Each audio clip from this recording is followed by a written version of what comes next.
Overlay, she worked with a broken hand, enduring a cruel boss's taunts.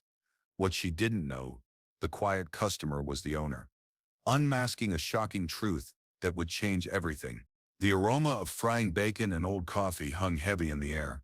At the daily grind, a scent that clung to every surface. Amidst the morning chaos, Sarah Jenkins, a waitress, moved with a quiet urgency, her left hand tightly bound in thick bandages. Every tray she carried seemed to defy gravity, balanced precariously in her good hand, while her manager, Mike, watched her like a hawk, ready to pounce. He barked orders, his voice a venomous whisper. "Hurry it up, Sarah. This isn't a soup kitchen." Customers exchanged uneasy glances, some muttering sympathies, others shaking their heads at Mike's blatant cruelty. Oh, if only they knew the terrible truth behind Sarah's injury. Mike wasn't just a harsh boss.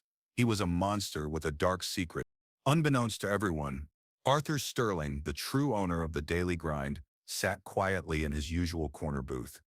He'd been watching Sarah for weeks, captivated by her unwavering dedication despite Mike's constant harassment. But today, seeing her struggle with her bandaged hand, something gnawed at him. Her forced smiles, the subtle wince with every strained movement, it just didn't add up. Arthur, a retired military man, felt his instincts prickle. He had to dig deeper. The truth was far more sinister than anyone imagined. Sarah heard the whispers, the pity, the cruel jabs from Mike. "Careful, clumsy," he'd snarl whenever she moved a fraction too slow. Each word was a fresh cut, but she pushed through, her spirit unbroken. Quitting? That wasn't an option. Bills waited for no one, and rent wasn't going to pay itself. By mid-morning, exhaustion was a heavy cloak, her good arms screaming from the strain. As she delivered an order to table 6, murmuring, "Enjoy your meal," she turned, only to collide with Mike. A glass of water flew, drenching his shirt. The diner fell silent, every eye on them. Mike leaned in, his breath a sour cloud. "Still making excuses, are we, Sarah? Always a victim." A brave customer muttered, "Give her a break, man." But Mike ignored him, his gaze fixed on Sarah, a predator's gleam in his eyes. She stammered an apology, reaching for a towel, but he snatched it away. A chilling smirk played on his lips. A silent declaration: this wasn't about the spill, this was about control. And oh, how Sarah knew why. Just weeks ago, she'd overheard Mike boasting about pocketing cash from the register. She'd been cleaning up after closing, and his voice had carried clear through the thin office door. At first she couldn't believe her ears, but pressing closer, every word confirmed it. Mike was stealing, and then he'd caught her, frozen in the hallway. The anger in his eyes, the brutal twist of her wrist until something snapped. The searing pain had dropped her to her knees, but Mike only sneered. "Clumsy, huh? Better stay that way. One word and you'll lose more than just your job." Now, her hand a useless burden. She was the incompetent one. By closing time, Sarah was shaking, whispering a desperate prayer no one heard. Little did she know the quiet observer in the corner booth was about to change everything. Arthur, a man of quiet observation, had blended into the diner's fabric for years. Most customers saw an old veteran enjoying his eggs, but he was the Daily Grind's hidden backbone. He believed true character revealed itself when no one important was watching. Today, Sarah's plight tore at him. He overheard 2 young men. "That manager's got it in for her. He lets others slack, but not her." Arthur's jaw tightened. He knew bias, he knew cruelty. He watched Mike mock Sarah for her injury, refusing to help with heavy dishes. "Use both hands," Mike sneered, his laugh like nails on a chalkboard. Arthur remained still, but a storm brewed within him. Later, seeing Sarah flinch from pain, the way she instinctively avoided Mike, a cold certainty settled in his gut. Something was terribly wrong. When the lunch rush subsided, Arthur summoned Mike. "Food not hot enough?" Mike drawled, a condescending smirk on his face. Arthur cut him off. "That waitress, she's injured. Why is she working the floor?" Mike's grin flickered. "Oh, Sarah? She's a mess, always tripping. Half our reports are about her, but I'm generous. I let her stay." Arthur nodded, a bitter taste in his mouth. "Generous? No." He'd witnessed Mike's sneers, the customers' whispers, Sarah's desperate fight for dignity. That night, Arthur stayed late, his coffee cold. He watched Sarah clean, her good hand moving wearily, a faint smile on her tired face. Mike claimed she was the problem. Arthur would find out, and if his suspicions were true, someone was about to learn a very painful lesson about underestimating both Sarah and him. The next morning, Arthur was back. The same quiet veteran, but his eyes were fixed solely on Mike. Mike strutted, cracking jokes, but the moment Sarah passed, his face hardened. Every move she made he twisted into a fault.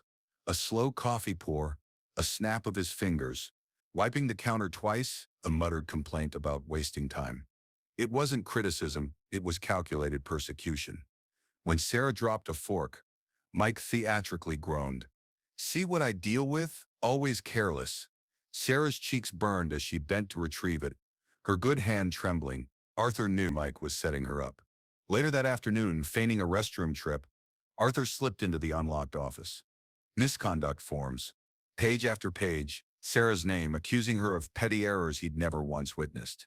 But then a deeper horror, cash register tallies that didn't add up. Weekly dips, no reports filed. His stomach lurched. Mike wasn't just cruel, he was a thief. That night, Arthur lingered. The diner emptied.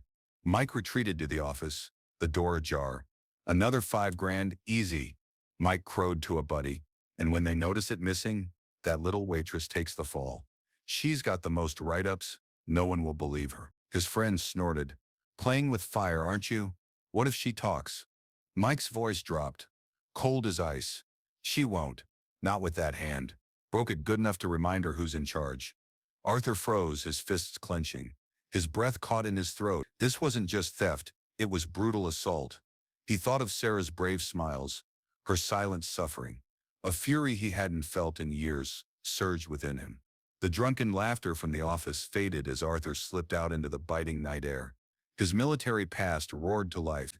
Injustice in his own business? Unthinkable. The truth was out, and tomorrow the mask would come off. The next morning, the diner hummed with its usual symphony of clatter and chatter. Sarah moved through it all, her bandaged hand a constant, aching reminder. To others, she was just a tired worker. To Arthur, she was a warrior carrying an unbearable burden. But today, the game changed. Arthur walked in, not as a customer, but as the owner. Mike, oblivious, was loudly joking with other waitresses. His grin vanished when he saw Arthur. "Back for more eggs, old man?" Arthur didn't answer. Instead, he walked to the center of the diner, tapped his spoon against his coffee cup. The metallic ring cut through the noise. Conversations died. Forks paused. Sarah froze, her eyes wide with curiosity. "Good morning, everyone," Arthur's voice boomed, calm yet commanding. "I think it's time you all knew who I really am." Mike chuckled nervously. "What, writing a memoir?" Arthur's gaze pinned him. "No, I own this diner." Silence descended, thick and absolute. A fork clattered. Sarah gasped, her jaw dropping. For years, the quiet man in the corner booth had signed their paychecks. Mike's face went ashen, though he forced a laugh. "You're joking." Arthur calmly pulled a folder from his jacket. Pages spilled onto the counter. Misconduct reports, financial ledgers, copied register logs. "I've watched long enough, Mike. I know what you've done. Every fake report against Sarah. Every dollar you stole. And I know what you did to her hand." Gasps filled the room. The businesswomen from table 3 whispered, "I knew it. He was dirty." Mike stammered, This is ridiculous. You can't prove." Before he could finish, 2 uniformed officers entered. Arthur had called them. Mike's bravado crumbled. "Wait, you can't." But the cuffs snapped shut around his wrists. The diner erupted in murmurs as Mike was led away, his protests muffled by the clink of chains. Sarah stood, stunned, her good hand pressed to her chest. The weight was gone. The blame had shifted. Arthur turned to her, his voice gentle. "You've carried this place, Sarah. You kept it running while he lied about you." His voice swelled with pride. "From today, you're not just a waitress. You're our new floor supervisor." Tears welled in Sarah's eyes. Her bandaged hand trembled as she covered her mouth, a muffled sob escaping. Customers applauded, a wave of heartfelt relief washing over the room. And for the first time in years, Sarah straightened her shoulders, not as a victim, but as a woman finally seen for her true incredible strength. Outside, Mike's shouts faded. Inside, the diner still smelled of coffee and grease.